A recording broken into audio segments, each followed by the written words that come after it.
I will walk into a room and right away scope it out.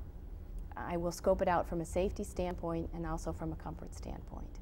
From a safety standpoint, I will look under the bed, I'll look in the shower, I'll look in the closets, and I will also make sure that the doors close all the way and that the locks are secure, and if there are windows, that they have good locks on the windows.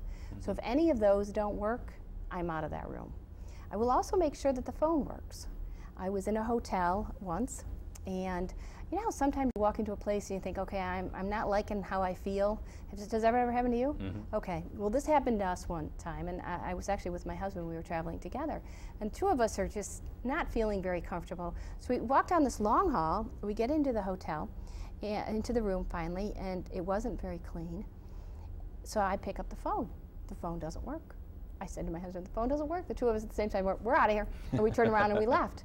And it's a gut feel. I strongly encourage people to trust their instincts when they're traveling, especially if things seem a little awry. Really trust your instincts.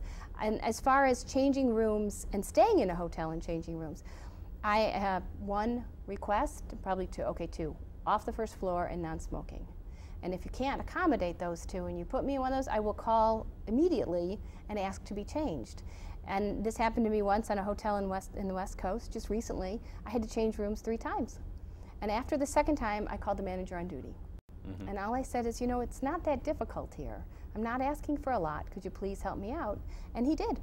And so I know one woman that actually goes shopping. When she ends up at a hotel, she will ask to look at a number of different rooms, and she determines the one she likes and takes that one first.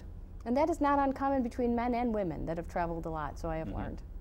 And then back to the plane, I don't want to leave that quite yet. Sure. You're talking about the passenger that you don't want to talk to. Yeah. Has that happened to you? I think I've been that guy. Oh, okay. And you know, talking to someone, or you know, making a conversation, or I haven't really tried to help you out with your crossword puzzle, or you know, looked at your work if you're on a computer or anything. But what are some tips to politely, but yet let them know that you're in a mood to rest? Yeah. Well, the or ignoring. Maybe not politely. Yeah, I was just going to say there is the polite method, and then there's the unpolite method, because sometimes the polite just doesn't seem to work. The polite method is to pick a book up. That's what I always do, is pick a book up or pick a magazine up and just start being busy. And if that doesn't work, I will put my earphones in and put the headrest down, go back in the chair and try to sleep. And sometimes that doesn't even work, and at that point you're just going to have to go with the direct. You'd say, I'm really sorry, but I've had a long day, I just really want some rest. And most of the time that works.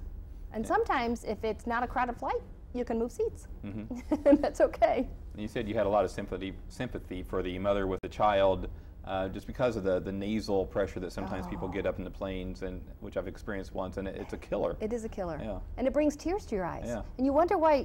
You can certainly empathize with the children that are crying, because they have to be in agony.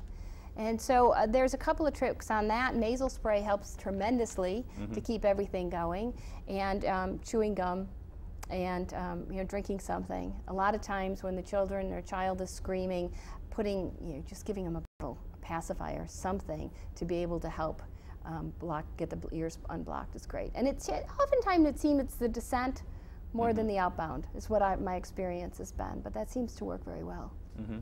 So once you're ready to go, you got your itinerary, it's time to pack. You also had a couple lists in your book, back in the appendices, of a 3-day trip and a 1-day trip. Right. And it looked like there's a lot of stuff there. Does it really pack in pretty well? It does pack in well. One of the things that I recommend that people do is that they have a makeup kit or DOP kit, or things that they always bring with them. Just keep that in your bag. So you don't have to remember those small things, because we can have a tendency to forget those small things. And if you have prescriptions, get a dual prescription if you can, and put them in the bag, so that way you know that they'll always be there. A lot of women like to dress from their shoes up. It's one thing, unfortunately, is we bring a lot of shoes, and we have a trouble paring that down to just a few pairs of shoes. So if you start with the shoes that you really want to wear and then build the outfit up, you're not going to overpack. That helps a lot. Trust me on that. For a 1-day trip or a 2-day trip, I'll go with 1 pair of shoes and just a change of an outfit, especially if I'm not seeing the same people again. and that always helps. I think a scarf is a great accessory that you should always bring with you because it will change the outfit completely. Absolutely completely. You know, and in this day and age, mix and match is a lot better than when I started traveling, which was all the pinstripe suits with the little bow ties, and you know, we all looked like we were 12. But you needed a lot of those because you couldn't mix and match that. So that there are some tricks, and consolidation is important. How you pack your bag is important. Some people will put socks and things in their shoes. Other people will roll them up in order to get more space. I am a tissue paper and plastic bags. Exactly. I'm a big proponent of plastic bags because it doesn't wrinkle as much. And I try to put everything in one bag so that I don't have to check. And I would say a couple things on the whole checking thing. The airlines are getting very strict about weight and capacity these days. And they hadn't been in the past, although the rules have been out there. I don't know if you've traveled lately, but you're only allowed domestically 2 bags, and they can only weigh 50 pounds apiece. And if it's over 50 pounds, you're going to get penalized, which means you have to pay out some cash. And you don't really necessarily need to do that. And if you have more than 2 bags, then you're going to get penalized again. So you want to be very careful with that. And if you are going to check, I strongly encourage everybody to keep their laptop, their valuables, their iPods, their medication and everything with them, so that when they're on the plane, they have it, because people are going through your bags these days. You'd hate for something to fall out and not end up where it was supposed to be. And you also mentioned maybe wearing an outfit, maybe not something you would want to go to a business meeting in, but if your bag didn't arrive, you'd still have something to fall back to. Very, very good point. That has happened to all of us. And also to bring an extra copy of that presentation. Because if something should happen to your laptop and you've got, your laptop's having a moment, that you're going to want to have a backup for that presentation is going to be very important to you. Yeah, there's a tip in the book about if you have not worn the best clothes that you can go to the meeting with the next day, ask the concierge if they have a suit that the hotel staff wears that would be your size, and wear that suit. Yeah, you can always give it back to them. Yeah, and I never thought of that. Yeah, exactly. If you spill something the night before, or the blouse that you thought you were going to wear ended up with ketchup on it or whatever. Exactly. Wow, what a great idea. Thank you. Yeah. I wish I could say it was my own. Yeah. Well, we just have a couple minutes left. I want to make sure people see the book and know where to go to get it if they want to see it. And you have a website, The Woman Road Warrior. You have it up there by you. By me. Kathleen Amici. And you can also go to your website, which is The Woman, or is it The Woman Road Warrior? No, it's just womanroadwarrior.com. And there's also a number up there, 312-202-0034, and womanroadwarrior.com.